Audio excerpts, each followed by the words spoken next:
Another awesome day. A bit delayed today with my normal time, but that's okay. But today I wanted to kind of talk about what I talked about in my last live stream and kind of expand on it a little bit. And my last live stream, I talked about the story behind my company and how I got started and the branding message that I have. So one of the things with starting a business is what do you have to invest to actually make it happen? Because there's tons of businesses out there that you can start. Some are really expensive, and you really have to make sure that you either have the money invested or saved up in advance, or you have to borrow money. So there are very, very few businesses where you can get started for minimal costs.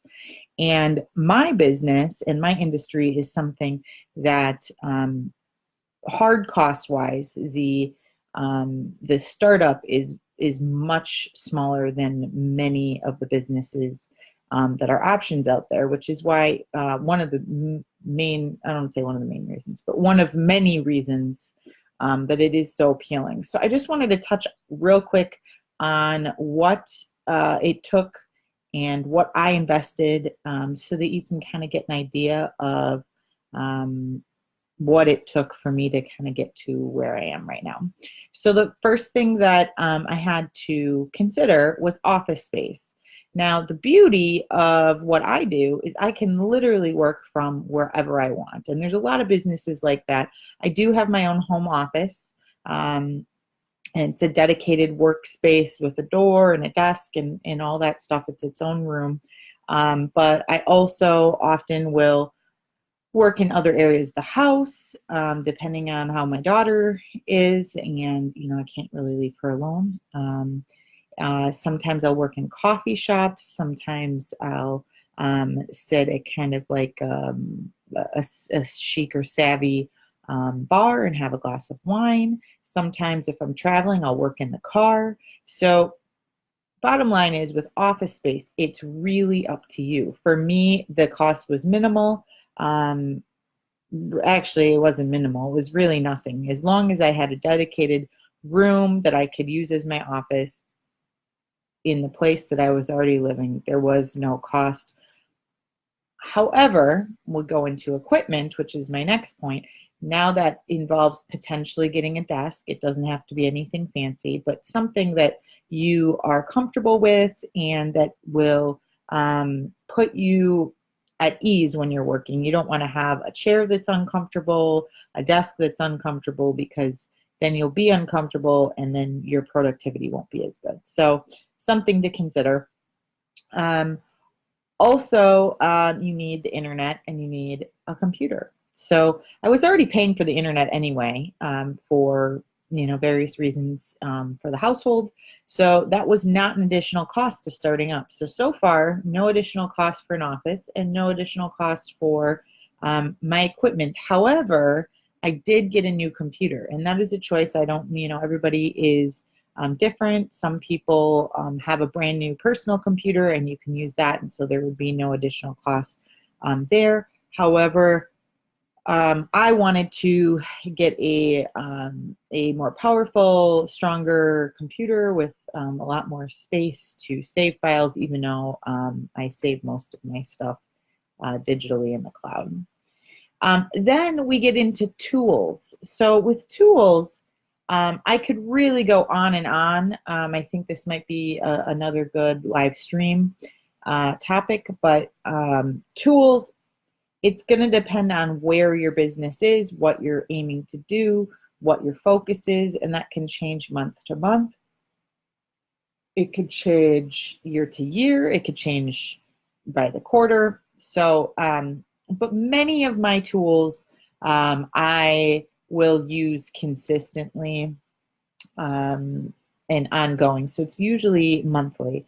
When I first started, because this is what I invested to not only start up but grow. When I first started social media, for example, I did everything manually.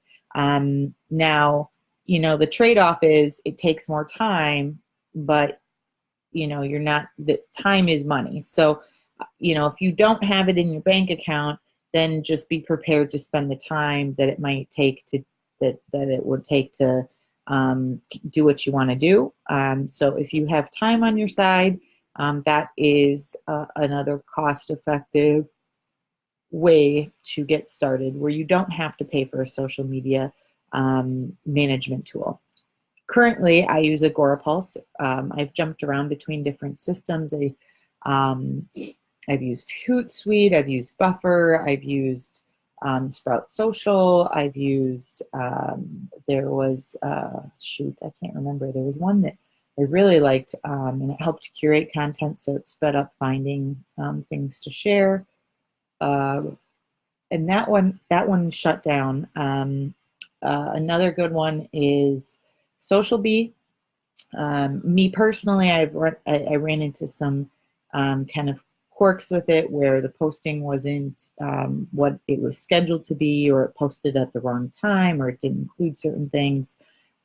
So I have been now with Agorapulse for a few months, and I've really enjoyed it. Let's see. There, of course, is things like Twitter growth tools. Some tools for social media are free. Some don't cover all platforms. So I know Instagram can be a little bit of an anomaly. They're becoming more compatible with a lot of systems. Some of them you can't auto-publish, so you can set up a post to publish, but then once, and it'll send you a reminder. But then, which is, I find to be not really effective, then if you schedule it, let's say for 2 o'clock on a Monday, at 2 o'clock on a Monday, you'll get a reminder on your phone or in your email saying that you have to go in and then manually publish it. I'm more of a set it and forget it kind of person. I'll dedicate time to social media for either myself or my team, for posting, for replying, for getting involved and engaging with my community. So I'm not really on 24/7. So for me, that doesn't work. One of the tools I use, which is free, is something called later.com. And that is really good for Instagram. It will post everything automatically. So it's really great, and it is free for your one Instagram account. I think you get 30 posts per month, so one a day. Usually that suffices. Then there's accounting tools. So Xero is one that I use. FreshBooks is one that I started off with, and I was using the two in combination.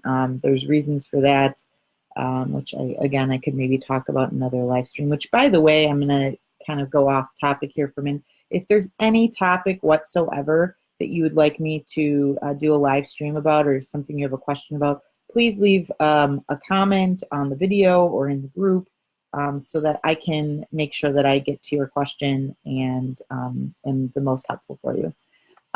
So tools like that, and I could, like I said, I think I'm going to do another live stream, maybe break it up a little bit depending on the area of business. But there's a lot of tools that I use, and some stuff I do manually. Excuse me, pregnancy, I've not been sleeping very good, but some tools I could use, but I choose to spend my time doing it and leverage my time. And other tools I choose to invest money, sometimes quite a bit, because I know ultimately it's going to save me time and I can use that time on other things. So that's really one of those things you're going to have to evaluate. And so the costs are going to vary by person. I can't give you a number because it depends on when you ask me. 6 months ago, it's going to be different than what it is now, as tools align with business strategies and goals, as tools go away and come around, but most of them are going to be all cloud-based tools. Again, my whole thing is with my business, I want to be able to work from wherever I want, so everything has to be accessible by the internet. Advertising is another thing, and really for advertising, there's two main things that I've used to grow my business, and that is my actually three. My website, which is the cost of a domain and hosting, and possibly maintenance, depending on if you do it or you have a developer do it for you. And then also I do Facebook advertising for special events or special trainings. And I also, of course, have social media, and that kind of carries over with tools where I do pay for social media management platforms to help me leverage my time to help the most amount of people. Then I have my team. Now, I didn't have a team when I first got started. It was just me. And as I grew and as I introduced more products and services and brought on more clients, there's only so much that one person can do in a day. And I wasn't looking to, really grind like I would at a job, because then I might as well just get a job. So over time, I've grown my team. It's fluctuated, gone up and down. Again, it depends on what what the client needs are, what my needs are, what the focus is in a month, quarter, year. But there is that associated cost. Again, this is a voluntary cost or a cost by choice, not something 100% required to get started.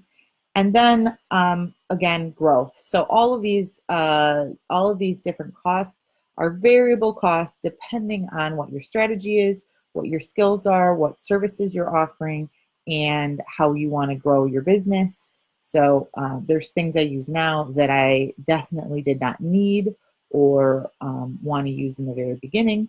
There are tools that are coming out all the time that are very great, that are free, and the limitations of those free tools are plenty for some people and not enough for others. So there are a lot of variables. For example, email marketing, there's MailChimp, and you can have up to so many subscribers and that kind of thing. There's something called MailerLite, which I've heard really great things about, and it offers landing page setup.